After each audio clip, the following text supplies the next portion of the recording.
and welcome back to my film and TV channel. Hope you're all staying safe and well. And we have a neo-noir psychological crime thriller today by directed by David Fincher. So he's usually pretty good, isn't he? And a lot of people think he's stayed pretty good with this one. Have I? We'll have to see, won't we? Anyway, we're going to have a look at something called The Killer. Please, if you're new to the channel, push that subscribe button, push the bell notifications, everything film and TV, of course, reviews like this, information, vlogs, previews, lots of different things. Even the odd quiz at special occasions, etc, etc. I might do a quiz on David Fincher films, eh? If you like David Fincher, who knows? Who knows one day? Anyway, so jump on board, guys. Great to have you on board, of course. Spread the word to your friends. Faster as I'm recording this, I'm approaching about 3,500 subscribers. I'm not quite there yet, so if you're watching this and I've gone past it or not, just get me onto the 3,600. That'd be much appreciated. And give us a like, a little thumbs up for this as well. Keep an old film and TV watcher very happy. So The Killer 15 certificate, just under 2 hours. Yeah, it didn't feel too bad actually. You know me and film times. It was okay. It was okay at just under 2 hours.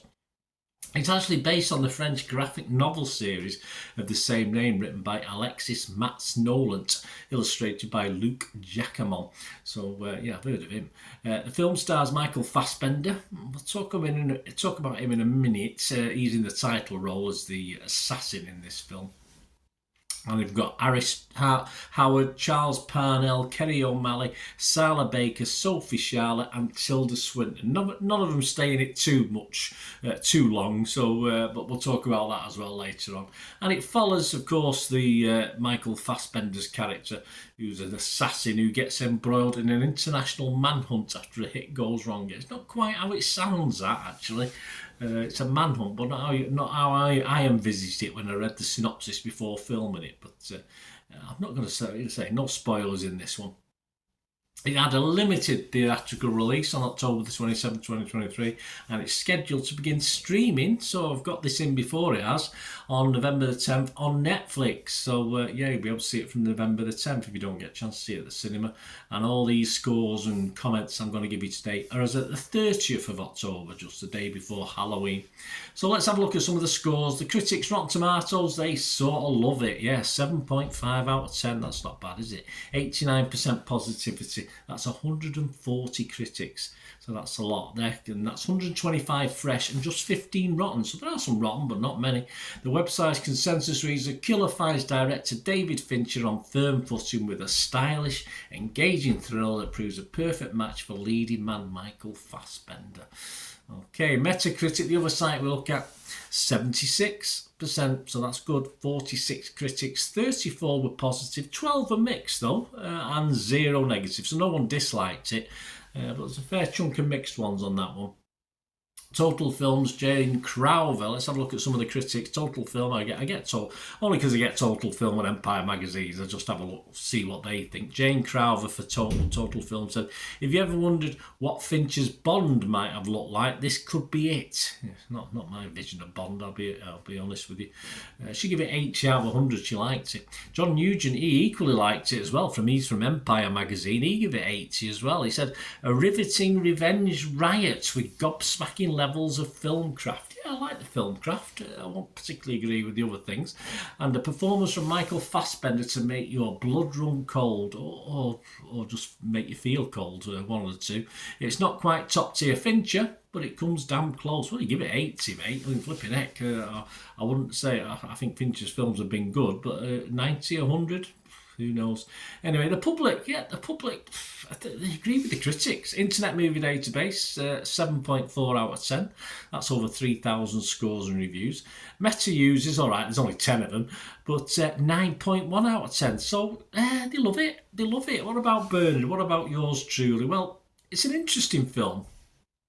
You don't really get to invest in the character, of course. There's a lot of assassin films where, you think of Collateral, Tom Cruise, we'll mention that in a minute again, but, where you sort of invest, even though you know they're horrible people, you sort of invest in them and you want them to do okay. by the end of it. Certainly not this one. You don't. Well, I didn't anyway. You might do. Of course, it's a double cross, but it still makes slow but compelling viewing if you like a soulless murderer on the prowl for revenge. There were one or two characters I generally really felt sorry for that got killed. I really did. I felt, oh no, don't, please. It's not good on that, and I think that might put some people off. Actually, I mean, it's a film. It's not real life. It's a film, so it doesn't put me off. But I did feel a genuine sadness when they were offed, if you like. Fassbender, for me, he's not a particular favourite. I'll be honest with you, he's not a particular favourite of mine. He's okay. I don't dislike him. I've just never been overly impressed with him. I think this role is great for him. He doesn't have to say much. There's nothing to make me warm to him in this film either. I mean, never mind his character that he was playing. I mean, it probably suited him for me, from what I've seen. Some critics enjoyed the humour in it. People laughed. I heard people laughing, and I sort of smiled a couple of times, and it wasn't wind. So, yeah, but I wouldn't say it was a cornerstone of the film, the dark gallows humour. And of course, Fassbender sort of mumbles the odd words in this, but in the main, he speaks in voiceover, which gets him to tell you what his thoughts are, what his thought process is as an assassin, how he thinks and what rules he lives by, and how he makes certain decisions. But then again, after, and quite rightly, I suppose, it's that cold, calculating film. There's no explanation apart from this. When he does kill people, he doesn't show any emotion whatsoever or explain, oh, that was such and such. It's just very clinically done. And it is well filmed. A few Smiths tunes turn up as well, which is nice. I like that little side of it. It's a little bit of good soundtrack on this one. So buy the soundtrack if you're into that sort of thing. And it helped fill the time as well, because for me it was okay. I'm not going to give it 7 or 8s and 9s. I just thought it was okay. I'm not going to have a downer on it, but there's a lot of love out there for this. I like the different angle. I like the way it did it, the cold look, the slight nod to films like Collateral, but in a very cold way. And I'm sure David Fincher, I've liked a lot of his films, done far better than this.